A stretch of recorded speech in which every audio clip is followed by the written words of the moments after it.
आहरी 2 दिन राज्य में प्रबल वर्षार संभावना। तो चलो देखी ना संपूर्ण अपडेट कौन रही पाणीपाग को नहीं पुणी गुरुत्वपूर्ण खबर आसी जाइए। बंगोपसागर सदृश लघुचाप एवं भी सक्रिय रही प्रभाव में राज्य विभिन्न जिले में जारी रही वर्षा। ओडिशार विभिन्न जिले में झिपिझिपि वर्षा लगी रही काली दिन सारा किसी जिले में एमती वर्षा लगी रही नहीं सूचना मिली। आहरी 2 दिन वर्षा लगी पाणीपाग विभाग कहवा मुताबक राज्य विभिन्न जिले में हालुकार मध्यम धरणर वर्षा हेब। उत्तर उपकूल और दक्षिण ओडिशा रे हालुका वर्षा हेब। आसंता 27 तारिख जाए वर्षा सह मेघुआ पाग रहिबो। सेहिभଳି 27 तारिख राज्य में कमिबो पारद पुणी बढ़िबो शीत। राज्य में वर्षार परिमाण कमिबा परे शीतर प्रकोप बढ़िबो। दक्षिण पश्चिम संलग्न पश्चिम केन्द्रीय बंगोपसागर सक्रिय रही सदृश लघुचाप। बंगोपसागर सदृश लघुचाप काली लघुचाप परिणत होइछे। यार प्रभाव राज्य में आज भी मेघुआ पाग सहित हालुकार मध्यम धरण वर्षा होई पारे। उत्तर उपकूल समेत दक्षिण ओडिशार जिलागुड़िक हालुकारु मध्यम धरणर वर्षा हेबार संभावना रही बोली पाणीपाग केन्द्र पक्षर सूचना दि जाइए। आसंता 27 तारिख पर राति तापमात्रा 3 डिग्री ह्रास पाइब। वर्षार परिमाण आउ दिने पर कमिजिब। यापर पुणी शीत बढ़िया बोली कही आंचलिक पाणीपाग विज्ञान केन्द्र।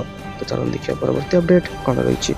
सरकारी कर्मचारी आसला बड़ खबर बढ़ डीए। तो चलो देखी ना संपूर्ण अपडेट कौन रही। कर्मचारी और पेंशनभोगी बड़ खबर आसी जाइए कारण महंगा भत्ता उभय केंद्रीय कर्मचारी और पेंशनभोगी मानी आयर एक गुरुत्वपूर्ण उत्स अटे। यह एक भत्ता जहाँ मुद्रास्फीतिर नकारात्मक प्रभाव को ह्रास करने प्रति 6 मासरे संशोधित करा जाए। जनवरी 2024 केंद्र सरकार महंगा भत्ता को 4% वृद्धि करिसेंती, जहाँपर यह 50% को वृद्धि पाई। डीए रे यह वृद्धि पर कर्मचारी और पेंशनभोगी दरमा और पेंशन एक बड़ परिवर्तन आसिबो। डीए वृद्धि पर केंद्रीय कर्मचारी वेतन में एक बड़ परिवर्तन हेबो। उदाहरण स्वरूप जदि जड़े कर्मचारी बेसिक दरमा 45,700 टंका तेबे 46% डीए अनुजाई पकेट को 21,022 टंका आसिबो। वर्तमान डीए 50% को वृद्धि पाई 22,850 टंका को वृद्धि पाई। याद्वारा मोट दरमा 1,828 टंका वृद्धि पाइब। यह व्यतीत एचआरए, सीईए और टीए परी अन्य भत्ता 25% वृद्धि पाई थाए। चलो देखिए परवर्ती अपडेट कौन रही। पीएमजेएवाई योजनार किपरि उठाइबे लाभ चलो देखि ना संपूर्ण अपडेट कौन रही। बर्तमान 70 वर्ष अधिक वयस्क लोक मैंने पीएमजेएवाई योजनार लाभ पाइपर। एथिरे कौनसी आय सीमा रहिबो नाही और सेमानकु 5 लाख टंका पर्यंत मागଣା चिकित्सा सुविधा मिल पारिबो। पूर्वरु एही योजना केवल गरीब परिवार और आशाकर्मी मानक परि केतक प्रकार लोक मानक पई रहिथिला।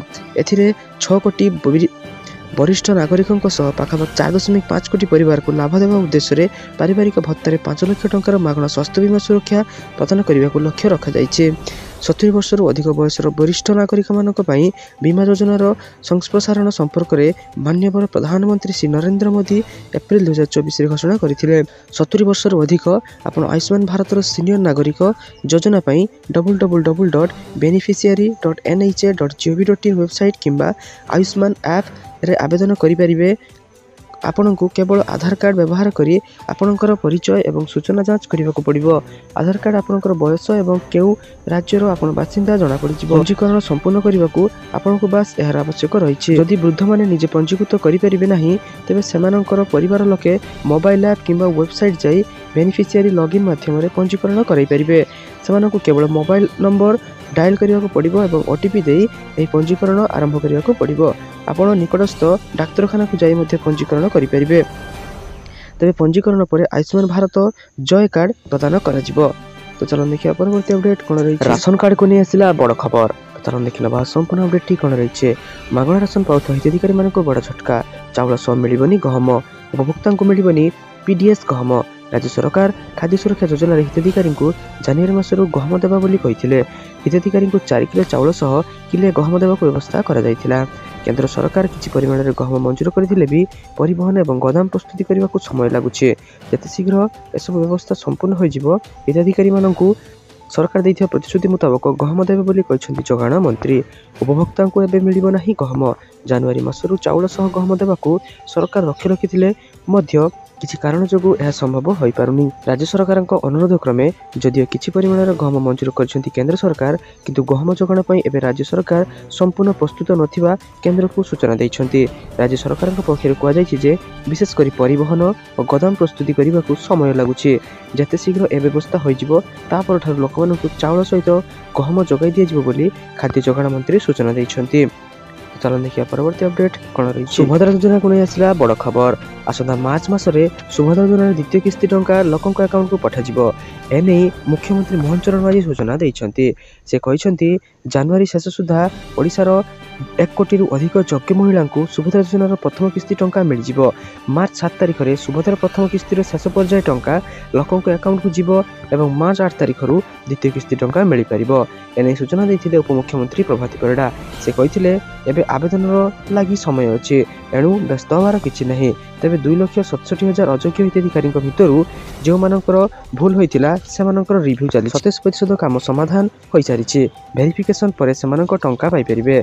तेबे सुभद्रा योजना पाई बैंक सम्मुखरे वर्तमान प्रबल भिड़ रहुछि। तेबे बैंक रे अजथा भिड़ न करिबा को कहिसन्ति उपमुख्यमंत्री प्रभाती परिडा। हिताधिकारी माने व्यस्त हुंतु नहीं। जार आधार कार्ड सह राशन कार्ड मैच नहीं सेमाने बैंक रे आधार लिंक कले सेमानकु सुभद्रा टंका मिल पारिबो बोली सूचना दैछन्ति उपमुख्यमंत्री प्रभाती परिडा। तो देखा परवर्ती अपडेट कौन रही 31 डिसेम्बर आगु नकले यही काम मिलबनी 19तम किस्तीर पीएम किसान टंका। तो चलो देखा बाद संपूर्ण अपडेट कौन रही कृषक मैंने वर्तमान प्रधानमंत्री किसान योजना अधीन में 19तम किस्ती अपेक्षा करिसेंति। एही किस्ती फेब्रुआरी रिलीज हेबो बोली आशा करा जाउछि। प्रधानमंत्री किसान योजना रे 19तम किस्ती पाइबा पई सरकार कृषक मानक पई किसान पंजीकरण बाध्यतामूलक करिसेंति। आग्री स्टॉक साहाय्य किसान रजिस्ट्री करा जाउछि।